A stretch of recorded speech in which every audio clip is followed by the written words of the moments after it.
All right, welcome back to Blair and Barker for April 9th. 7:07 will be the first pitch tonight at the Rogers Center as the Jays take on the Seattle Mariners, and I don't want to waste any time. We're very pleased at this time to be joined by Ernie Clement of the Blue Jays down at the Rogers Center. Ernie, thanks so much for joining us on Blair and Barker. Welcome back to Toronto. Welcome, I guess, day after the home opener. I just want to get your sense of just the atmosphere leading up to a home opener and an opening day in general from your point of view. How special is it? You know, I talked to Kevin, who spent a lot of time in the minors, and he talked about how special opening day was in the majors. How special is it for you? Yeah, it was really cool. This is a special group to be a part of, and you know, especially with all the renovations and everything. It was rocking here last night, so it was really good to get a win.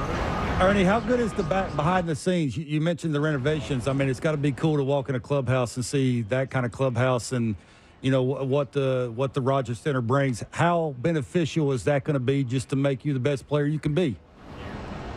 Yeah, the amount of resources we have are, I mean, it's amazing. I can't begin to tell you how awesome it is. I mean, you kind of have to see it for yourself to believe how incredible it is. But, you know, we're lucky, and this is a special group, like I said. So, you know, the more resources, the better, and, you know, we're going to use it to our advantage. Ernie, one of the things Kevin always talks about when we talk about you was just is how simple your swing is and how easy and easily maintainable it is. Is that something you've always had a knack for, or is that something that you had to develop as you got older? I've always tried to keep it as simple as possible. You know, the more you have going on with your swing, the more that can go wrong.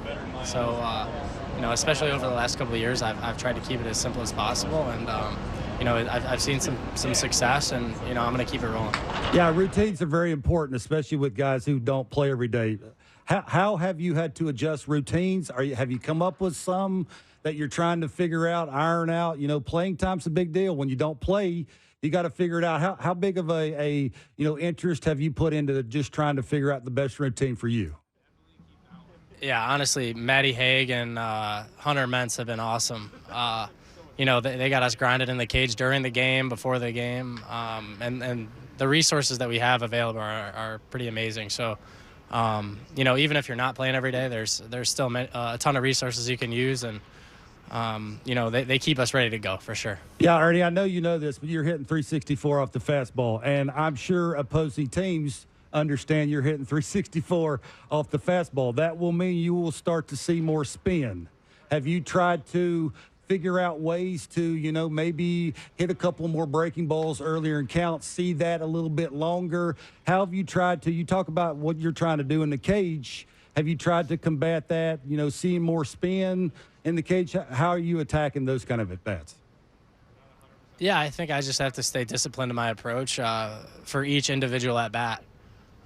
You know, I do my homework and I prepare, so, you know, I know the pitcher's best pitch, and most of the time I'm going up there looking for a fastball, but I'm willing to, you know, make the adjustments, and, you know, I have no problem hitting a slider or a curveball.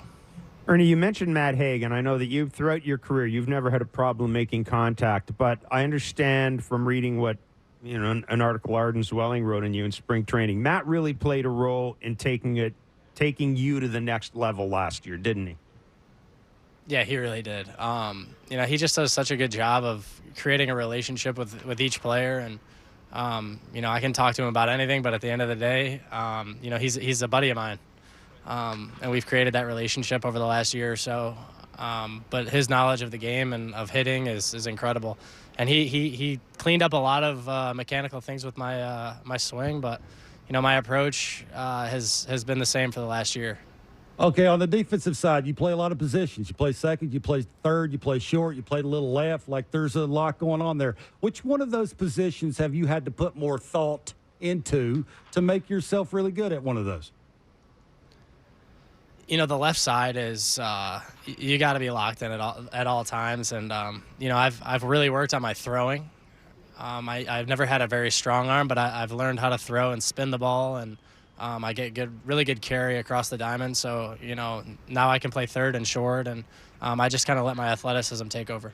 Ernie, sorry, Jeff, one Right. more. How about internal clock? Right side of the infield, left side of the infield, it's the runner, right? Do you catch yourself looking at the runner? Because I have seen you, get sort of a hot shot at short. You sort of peek at the runner, sort of will tell you what you're talking about. I can take a little off. I don't have to throw it as hard. Is there something to the internal clock part of it? Well, I think at the big leagues, some guys don't run as hard as they can, so you got to take a peek at first just to see if they're busting out of the box. But before the pitch is even thrown, I know the good runners versus the not so good runners. So my internal clock is pretty good. So I kind of know before the pitch even happens. Awesome. Ernie, I know you had options a couple of years ago. What attracted you to the Blue Jays?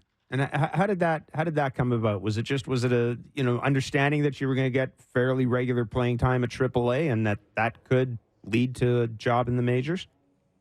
Yeah, that's all I cared about. I just wanted to play. The last few years, including COVID, I just hadn't really had the at-bats or the playing time. And I just miss playing baseball. I love this game so much. So it was just awesome to be back out there. And the guys in the clubhouse in Buffalo were incredible. And then when they brought me up here, I was welcomed with open arms. And these guys were just awesome. So, I definitely made the right call. Ernie, what's next for you? You made the team. You're a contact guy. You're starting to figure out routines. You're looks like you got a little bit more power now. Is that sort of the next step, right? Ambushing, maybe looking for a breaking ball early in the count. You can get out and around, create some backspin. What's next for you? I just want to help this team win, man. Obviously I want to impact the baseball a little bit more, and that's going to help the team win. So if I can continue making hard contact, that's only going to be better for this team. And I just want to make plays in the field when I'm out there. So, when they put me in there, I'm going to help this team win. That's all I care about. Ernie, I'm wondering, last year this team's production at home wasn't great. We had Bo on earlier in spring, or earlier this year in the offseason, I should say, and he was talking about how he thought that maybe guys got a little frustrated last year. How important is it to establish some sort of offensive home field advantages, and is it something you guys talk about? Well, I think you have to take pride in playing in front of Toronto, in front of your home crowd. We pack this place out pretty good every night. So, I think it's time we start taking pride in playing in front of these fans. And, last night was a great start. So, we're going to build off that and keep it going. Ernie, do you have a favorite player? Do you have somebody you look at that maybe is similar to you that you can feed off of? Do you have somebody on speed dial that when you struggle, you call? Who do you talk to when it comes to that? Well, besides everybody on our team, I love watching Jose Ramirez. I played with him in Cleveland, and the way he plays the game and, respects the game of baseball, and he doesn't let a fastball get by him. So, I've learned a lot from him and the way he played the game, but I'd say he's probably my favorite to watch. Yeah, it's early sample size for you in your career facing really good pitching. Is there one guy that stands out to you that maybe – mine was Kevin Brown. The fastball in, the throwing at your head, he would sort of intimidate you before he actually released the baseball. Is there a certain guy that has stood out to you that you're like, man, that's some filthy stuff. I better be prepared the next time I face him? Luis Gill kicked my butt pretty good last time I faced him, so I'd say him right now, but I'd like to face him again. Why is that? Was it power? Was it location? Was it late movement? Why was that? All the above? Yeah, he had a really good mix. And then, obviously, the starter from Houston the other night, Blanco, who threw the no-hitter against us, had an amazing mix. And, he was hitting the corners and really didn't give in. So, guys like that are tough. Yeah. Ernie, we're going to let you run, man. Thanks for doing this. Keep it going, my friend. Be well. Yeah, good luck. All right, boys. See ya.